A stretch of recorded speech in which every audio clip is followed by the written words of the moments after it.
Innings শেষের পথে। চলতি সপ্তাহে কত ডিগ্রি বাড়ছে তাপমাত্রা? বড় আপডেট।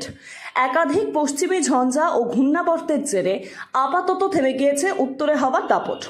পাকিস্তান, উত্তর পশ্চিম ভারত থেকে শুরু করে অসম, উত্তরপ্রদেশ, রাজস্থানের উপর ঘূর্ণাবর্ত এবং বুধবার নতুন পশ্চিমী ঝঞ্ঝা তৈরি হওয়ার আবহাওয়ার চরিত্র বদলাচ্ছে। তার প্রভাবেই জানুয়ারির শেষেই ধীরে ধীরে বিদায় নিচ্ছে কনকনে শীত। রবিবার পর্যন্ত শীতের আমেজ থাকলেও সোমবার থেকে তাপমাত্রা বাড়তে শুরু করেছে। হাওয়া অফিসের পূর্বাভাস, আগামী 1-2 দিনে সর্বোচ্চ ও সর্বনিম্ন তাপমাত্রা 2 থেকে 3 ডিগ্রি পর্যন্ত বাড়তে পারে। তবে মন খারাপের কারণ নেই। ভোর ও রাতে আপাতত হালকা শীত অনুভূত হবে, যদিও সরস্বতী পুজোর পর থেকেই দিনের বেলায় গরমের ছোঁয়া বাড়বে।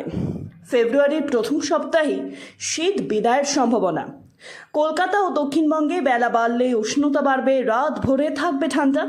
উত্তরবঙ্গেও তাপমাত্রা ঊর্ধ্বমুখী হলেও দার্জিলিং ও পাহাড়ে শীত বজায় থাকবে। শিলিগুড়ি, জলপাইগুড়ি, আলিপুরদুয়ার, মালদায় বদল চোখে পড়বে। পাশাপাশি সারা রাজ্যেই ভোরের দিকে কুয়াশার দাপট থাকবে, যা বেলা গড়ালে ধীরে ধীরে কমবে।